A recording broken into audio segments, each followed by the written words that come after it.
Langit pagi ini tenang, tapi pikiranku tidak. Di balik gemericik embun dan suara ayam yang bersahutan, ada riuh yang tak terdengar. Suara hati seorang perempuan yang perlahan.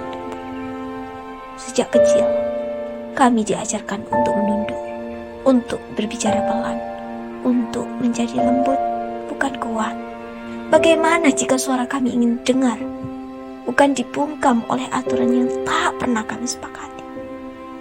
Aku tumbuh di desa ini dengan cinta, dengan tanah yang subur, tapi juga dengan bayang-bayang batas yang tak kasat mata. Dan hari ini, aku mulai bertanya, mengapa menjadi perempuan seringkali berarti menyesuaikan diri dengan ketidakadilan? Nawung, sudah jam berapa ini? Cepat bangun nak, ini sudah siang. Bantu ibu di dapur, kakakmu dan bapak sebentar lagi berangkat kerja. Cepat siapkan sarapan mereka ya.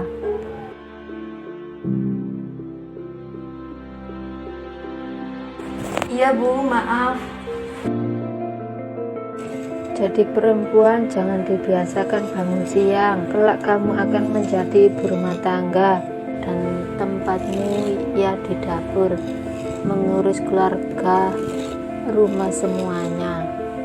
Tapi Bu, saya punya keinginan kelak saya tetap menjadi ibu rumah tangga, tapi juga ingin bisa bekerja, berkarya, dan berdiri di atas kaki saya sendiri, Bu.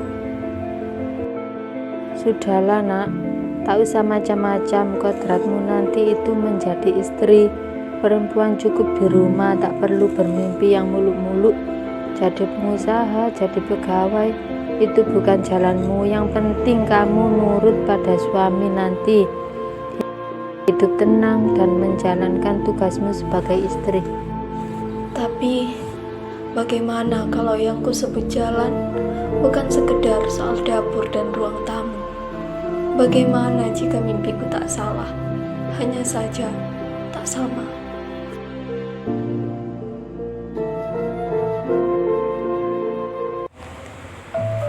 Ibu masih memegang keyakinan yang sama.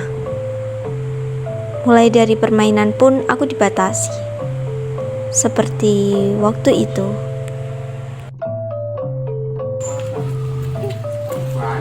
Nawung, ayo kita ke sana.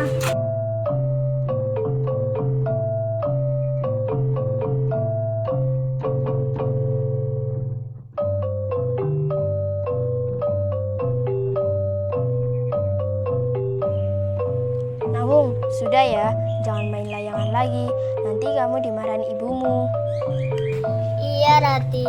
Tapi apa salahnya sih? Main layangan juga seru kok. Iya, aku juga penasaran sih. Tapi lebih baik kita main masak-masakan aja, biar aman. Jadi maksud ibu kita nggak boleh mengikuti permainan anak laki-laki ya? Kata ibumu, kita ini lemah. Kalau main layangan harus kuat, harus lari-larian. Itu bukan buat perempuan. Jadi perempuan cuma boleh main boneka, masak-masakan. Katanya kita ini lemah. Kalau semua sudah ditentukan sejak aku kecil, apa gunanya aku bermimpi? Kenapa langit yang luas ini seolah bukan untukku? Apa salahnya kalau aku ingin terbang tinggi seperti layangan ini? Apa salahnya kalau aku ingin bebas meski aku perempuan? Kata ibu, perempuan cukup di dapur, tak perlu lelah bekerja, tak usah terlalu tinggi bermimpi.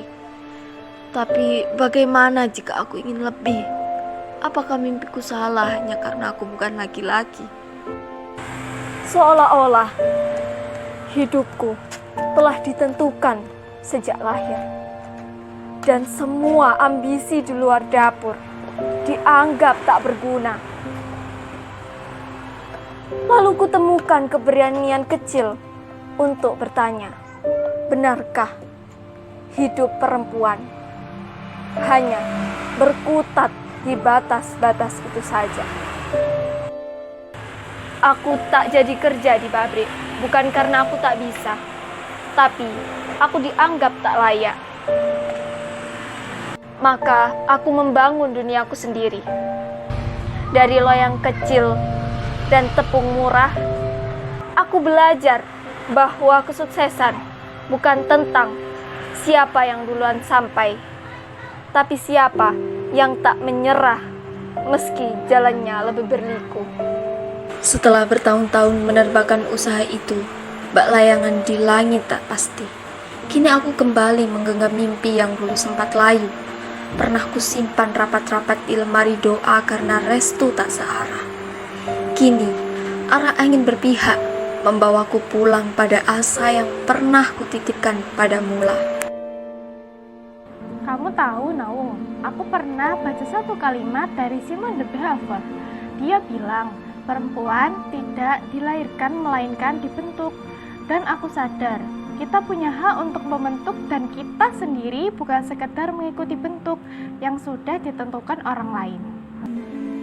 Kata-kata itu benar-benar menguatkan.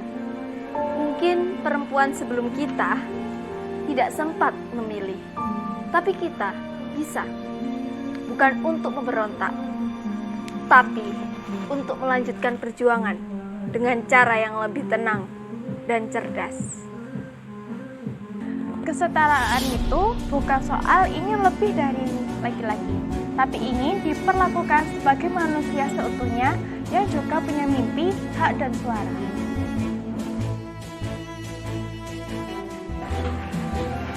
Kita nggak sendiri, Ratih.